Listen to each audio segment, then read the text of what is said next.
Back in 2023, I bought a Vespa GTS 300 SuperSports. Now, I had that one for a short period of time, and I just thought it might be interesting if I put something together now on the current ride, a 2025 model Xmax 300. So both scooters were 300 cc's, and I think it's a pretty good in comparison what you look at the pluses and minuses on both bikes, or should I say scooters. And if you like what you see, why not think about giving it a thumbs up, and if so, subscribe to the channel. So if you're in the market for a scooter, the Xmax 300 is a really good purchase. Now, over the past 5 years, I've had one every year, so I've had 5 scooters from 2020 up to 25. And they've all had the same trait. You know, they're a good all-round scooter, but they got one particular flaw, and that flaw being the rear suspension. Without a doubt, that's the thing that knocks it around. The front you can get away with, and it travels along okay, but as soon as you get into some really bumpy areas, the rear shows how bad it really is. And I really don't know why Yamaha haven't fixed that, because, you know, for the sake of a couple $100, if they charged extra for the bike, put a bit better shocks on it, you know, that'd solve that problem and everyone would be happy in that line, because overall it's a very good package. Yeah, so if you ask, have I been on better scooters? Yeah, I certainly have. The only problem with the Vespa SuperSports, and I bought one of those new in 2023, is they're about $4,000 in Australian dollars, $4,000 more than what a Xmax would cost you. Now, is it $4,000 better? I probably would say no, but it has got a terrific suspension. Without a doubt, I've been on quite a few scooters, different brands, from 4s to 350s down to the PCXs and the NMAX 155s, you know, and a few other ones. And I can honestly say it would be impossible at the moment for any of those brands to beat the Vespa with the new front end they've got at the moment. They've got the ability to get out there, ride along at 100 kilometres an hour, run straight over the bumps as if you wouldn't know you'd even been over them. Like that, you would think you were travelling on really top-grade suspension, and you'd have no trouble at all riding it along, and the seat itself is nice and comfortable too. But the big trait with the Vespa would be, in a comparison between it and the Xmax, would be, one, the underseat storage is pretty poor. It's only a really, like almost say half the size of what you get in an Xmax. And if you want to carry stuff around like drones like I do and stuff like that, it's a bit of a handicap in that line. Or if you're going down to the shop, you can't fit as much in one of those, although you can put it in between the front section there between your legs and carry it on the hook, you know, if you want packages and that to carry along. But, you know, I've never liked that idea much to start with. But the Xmax does carry a good 45 litre load, which I'd reckon to be close on double what a Vespa would do. Yeah, so that's only a slight drawback about the Vespa.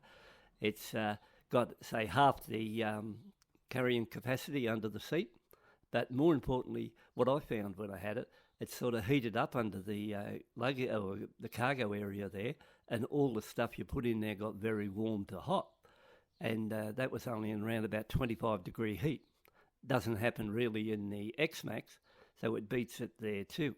And the other point, which I didn't go much on it, I think it had 8.5 litre fuel tank. And once again, you always seem to be filling it up, and it's a horrible tank to fill. If I could get any photos on it, I could put them up on previous ones to just show you there, but I had a few issues there.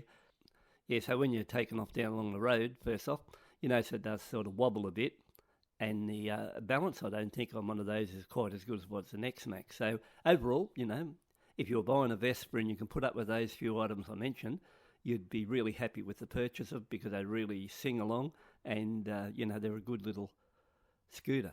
And the main reason I got rid of mine, I'm 500 kilometres from a dealer, so I thought, you know, Vespa, Italian, any problems long term, I'd be doing a 500 kilometre each way trip, if anything went in that direction. And I thought to myself after that, you know, I'll go back to Xmaxes, because I've never had a problem with an Xmax. Like, even though, like I said, I've had 5 of them over the last few years, not one of them ever caused me any issues. And you just go out there, press the button, get on and ride them, enjoy your ride, and they can travel along at 100 kilometres an hour whatsoever. But the big trouble I found every time is the bumps. Like front suspension, you can put up with it and get over it. the rear suspension gives you a part whack, but nowhere near as hard as whack as what a Forza 350. That was really shocking in the rear suspension, and so was the Adventure 150 I had too. It was even worse. But over the last couple of years, or last couple of bikes in that line, I tried a few different things. I tried the YSS piggyback shocks. They cost me around $750 or something like that, and I think they were a little bit overpriced for what you got for them. I didn't notice a great deal of difference. Then I tried the cheaper line of the YSS shocks. I just forget what they are. I might be able to get a photo and whip it up. But they're around about $400 to $500 a set. I thought they were a little bit better than the piggyback ones, to be honest. But I really think I might go into it more with this one and see if I can find some aftermarket scooter shocks and try them on this particular bike. Because, just because some of them are aftermarket doesn't mean they're total crap. Sometimes you can get onto it, and I found this over the years when I've been buying quite a lot of motorcycles, that if you get onto aftermarket stuff, which is sometimes half the price or less, they can sometimes work as good as the well-known brand, because my thought on the well-known brand is just like if you're dealing in, for example, watches. If you look at it one way, a Rolex watch cost a huge amount of money to buy, at least a scooter or more, and that's for the basic one. And believe it or not, they don't keep any better time than if you had a $100 quartz watch. So, that's something to sort of look at in that line. I'm speaking from experience. I'm not speaking just telling you with an airhead approach.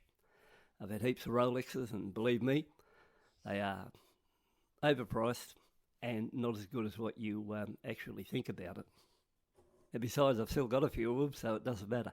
So, that's just my thought there, so it's a good honest opinion. So back to this scooter side, if you're looking at it that way, the only flaw you're going to get with this Xmax is if you out along the road and your roads are good and they're nice and smooth and you can travel along, you'll say, geez, what a gripping scooter. And because this 25 model has got everything, it's got the power screen, the nice new dash, and I really like this compared to the previous model I had with the double digital dash. But you will find if you do hit any bumps, you'll get that crack down the spine. But to compensate that for the moment, which I'm having pretty good results with, if you look back at some of my earlier clips, I've put on a Airhawk pillow type seat where you pump it up a little bit. Now, I'll give you the link to that one if you want to see that one, because that idea is working pretty good at the moment while I work out how to, can I improve it without going to that stage. So another thing, I don't think it's available for the 2025 model yet. I haven't seen it because, it could be there or could not, it's hard to say. But if you've got to say a 23 model or that effect, if you want to get a more comfortable ride, a good investment is a touring seat. Now, I put a touring seat on one of those. I think it was a blue one I had back 2 years ago. And I noticed a really good improvement on riding the bike with that touring seat on, because they've sort of got more padding on it, and I think they got gel inserts or something of that into it too. But I actually thought the touring seat was better on the bike than the YSS shocks, and I ended up going back to the standard shocks. And what I mean by standard, I went back to the standard YSS shocks, got rid of the piggyback ones, and then I put the touring seat on, and overall got a pretty good ride that way. And if I find out later on the touring seat's available for this one, I haven't seen anything listed for this model, because sometimes underneath they change the plastic underneath the side of the seat, and it looks the same from the top, but when you go to fit them, they won't fit properly, so you've got to make sure you get the right one. I would definitely buy a touring seat for this 25 Xmax if I had the chance, because I think it works well. You'd be impressed with how it rides with a touring seat on it, and you can notice the difference, and I think overall.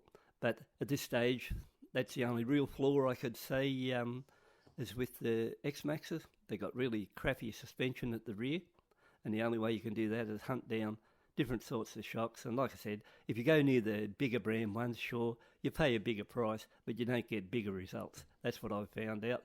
And I even know a couple of guys put the Olins on their bikes and that, and even they have said to me on either, not so much on scooters, but on motorcycles, for normal sort of riding, you don't need that sort of stuff, and they didn't ride any much better than the other. And in this day and age, you can't get out there and ride like an idiot on the roads, even if you've got the best suspension, because one day your luck will run out, like all idiots, and the party's over.